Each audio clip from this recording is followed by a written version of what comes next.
Assalamualaikum warahmatullahi wabarakatuh. Selamat datang kembali pemirsa di channel yang paling bermanfaat di atas muka bumi ini ya. Jadi saya mendapatkan sebuah status WA yang saya SS ya. Yaitu seorang ustadz yang mengatakan agama Islam adalah agama dalil. Wow, ya. Tapi dia tidak menjelaskan itu dalil nakli apa dalil akli karena kita tahu bahwa Islam itu ada dalil nakli yang bersumber dari Al-Quran dan hadis, ada dalil akli yang itu adalah dalil daripada akal. Keduanya diakomodir oleh Islam, ya.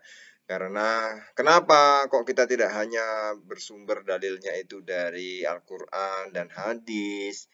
Ya karena kita memahami Al-Quran dan hadis itu pakai akal. Kita juga diberikan oleh Allah Subhanahu wa taala itu akal yang sehat. Ketika kita baru lahir itu sudah diberi akal itu ya berupa cara berpikir, logika dan itu semuanya ya bisa dijadikan dalil. Dalil itu petunjuk ya.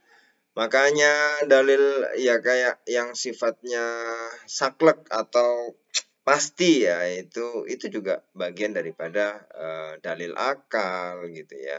Ya, bagaimana ya?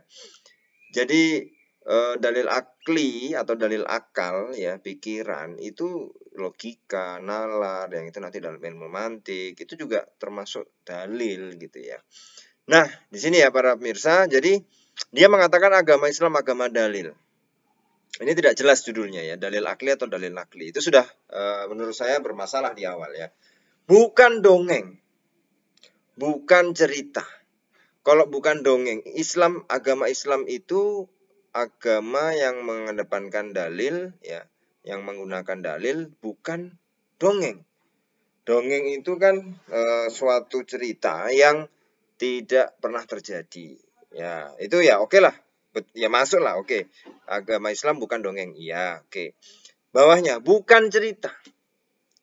Bukan cerita. Loh, agama Islam itu bukan cerita.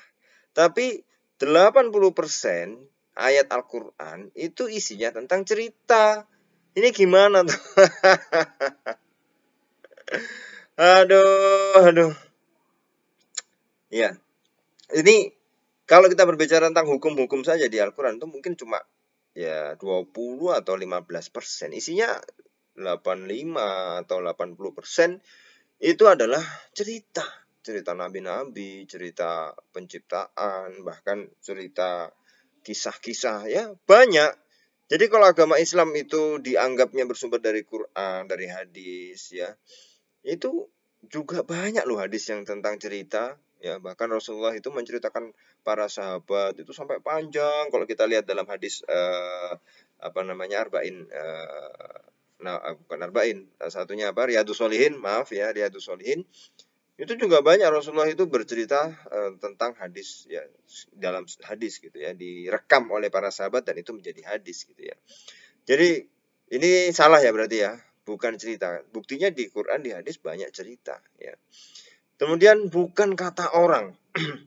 Agama Islam itu agama dalil, bukan kata orang. Jadi kita tidak butuh orang lain.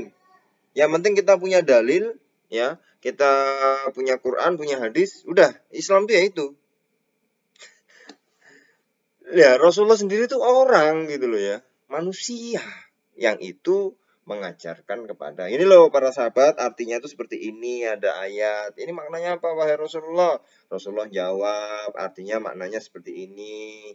Sahabat bertanya, Rasul menjawab, sahabat bertanya, Rasul menjawab. Jawaban Rasul diteruskan kepada para tabiin, tabiin diteruskan kepada tabiin, tabiin teruskan terus sampai ke kita gitu loh bos.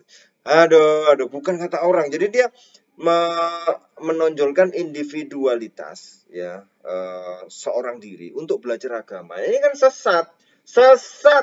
Bagaimana mungkin orang bisa belajar agama kalau bukan kata orang ya. Meskipun ya orangnya harus dipilih dulu, yang orang yang baik, yang berilmu, bukan sembarang orang gitu. Tapi di sini bukan kata manusia, bukan kata orang. Pokoknya ini Quran buka, ini hadis buka, ya itu sudah agama Islam.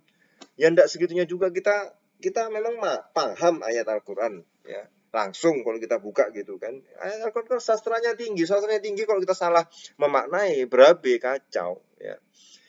Terus yang kemudian bukan banyaknya orang.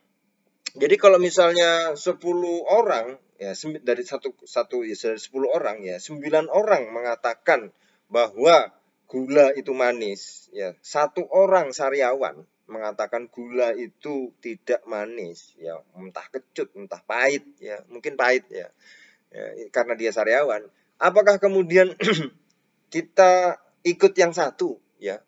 Jadi bukan pengaruh banyak atau sedikit jumlahnya, pokoknya agama Islam itu dalil ya, Quran sama hadis ya, tak usah ikut yang lain mau 1000 orang ya pemahamannya A, kita tetap B. Nah ini kan berarti goblok ya, bodoh. Kenapa? Karena dia tidak belajar hadis ya. Di hadis itu yang umat yang selamat, yang hadis perpecahan umat itu kan ada yang selamat, yang satu masuk neraka, yang 72 masuk neraka, yang satu selamat. Yang selamat siapa? Yang selamat ada 3 versi dalam hadis itu. Salah satunya adalah as-sawadu al-a'zamu ya.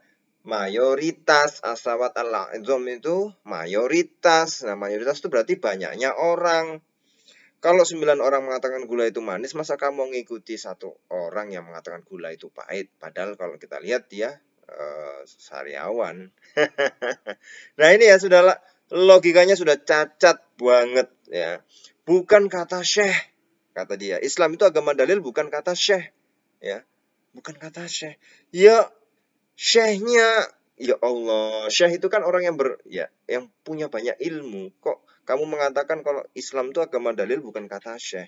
Lah terus yang menerjemahkan dalil-dalil, makna, tafsiran Quran, arti makna daripada hadis itu kan orang-orang berilmu, yaitu para alim ulama yang sering disebut syekh ya, atau guru. Ini kan selanjutnya ya, bait selanjutnya bukan kata guru. Ya dari guru, dari syekh itulah kita belajar agama Islam. Bagaimana Ibnu Mubarak berkata, al-isnadu minad-dini.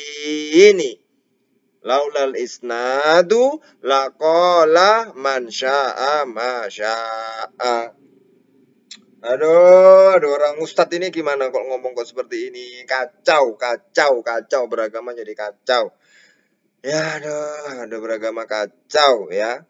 Nah, jadi saya artikan ya. Beragama itu ya. Al-isnadu minaddin. Ketersambungan periwayatan itu adalah bagian dari agama. Barang siapa yang tidak punya metode menyambung tadi keilmuan tadi sampai dari gurunya sampai Rasulullah ya, maka setiap orang akan ngomong apa saja ya, setiap orang akan bisa ngomong yang dia kehendaki, sebebas-bebasnya dia ngomong apa. Ini kan bahaya kalau agama setiap orang punya penafsiran sendiri-sendiri sesuai ya, ini kan kacau. Masa Ustadz mengajarkan kekacauan dalam beragama? Tapi buktinya ada loh ya. Ada. Saya mendapatkan meme-nya ini. Tulisannya meme, bacanya meme ya anak-anak. Saya baca meme-nya ini. Saya ngowakak asli. Ngowakak ya. Aduh ya. Terus bukan pendapat. Islam agama dalil, bukan pendapat. Imam madhab yang 4 itu, Imam Syafi'i, Imam Maliki, Imam Hambali, Imam Hanafi kan berpendapat. Tapi kan dengan kualitas keilmuan mereka, ya mereka berpendapat. Boleh, ya itu ijtihad mereka. Karena mereka, namanya ijtihad itu tidak ada di Al-Quran, tidak ada di hadis, yang hal-hal yang baru. Kemudian secara fikih ya, itu berijtihad. Ya, itu pendapat loh ya. Pendapat Imam Malik loh, itu pendapat loh ya. Bagaimana kita bisa langsung baca Al-Quran terus, oh saya nggak mau pakai pendapatnya yang lain, saya mau pakai pendapat sendiri lah, ini dalilnya nih. Kamu mengatakan ini dalilnya dengan pemahamanmu, itu kan sama aja pendapat. Aduh kacau. Kita tidak mengikuti nenek moyang, yang kita ikuti dalil. Nenek moyang tergantung nenek moyangnya, Pak. Kalau nenek moyangnya bagus, ya diikuti, enggak apa-apa. Nah, ya kalau nenek moyangnya buruk ya jangan diikuti. Jangan pokoknya yang penting dari nenek moyang ya itu kita nggak ikut. Pokoknya kita ikuti dalil bukan nenek moyang. Emangnya apa yang semua dilakukan oleh nenek moyang itu pasti bertentangan dengan dalil? Kan enggak juga. Jadi ini kerancuan-kerancuan Wahabi Salafi ya para pemirsa yang itu jangan sampai diikuti karena kacau. Beragama menurut Wahabi Salafi seperti ini sangat kacau para pemirsa ya. Dia tidak paham hadis, tidak paham kaitan antara Al-Quran dan hadis, bagaimana meracik, meramu Al-Quran dan hadis itu dalam kehidupan sehari-hari, tidak paham sanad, tidak paham ijtihad, menentang tasawuf, ya. Saya tahu dari syekh guru itu maksudnya ya mungkin juga tasawuf juga sebagai bagian penyerangan dan mereka menonjolkan ego mereka, individualisme agar apa? Agar bisa beragama sesuai dengan apa yang mereka ya sesuai dengan pendapat mereka gitu ya, beragama semau-mau mereka. Ya ini nggak bisa para pemirsa ya. Semua ilmu Anda cari di YouTube ada sekarang. Nah, silahkan otodidak.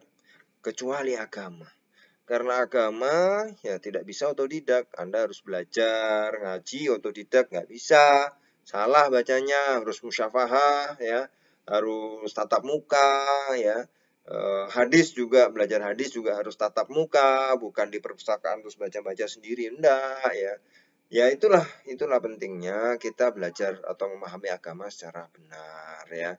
Maka para pemirsa hati-hati ya terhadap meme ya atau meme-meme yang beredar itu tidak sepenuhnya seolah-olah memang benar sekilas kalau kita iya kita tuh harus mengikuti dalil gitu ya. Tapi dia tidak merinci dalil itu apa, dalil nakli akli itu apa ya. Ya inilah yang kerancuan-kerancuan dalam beragama yang menyesatkan dari Wahabi, pola pikir Wahabi Salafi. Mudah-mudahan kita ya dan anak cucu kita, keluarga kita terhindar daripada pemahaman Wahabi Salafi. Amin, amin ya rabbal alamin. Terima kasih para pemirsa. Kita akan ketemu lagi di video selanjutnya. Wassalamualaikum warahmatullahi wabarakatuh.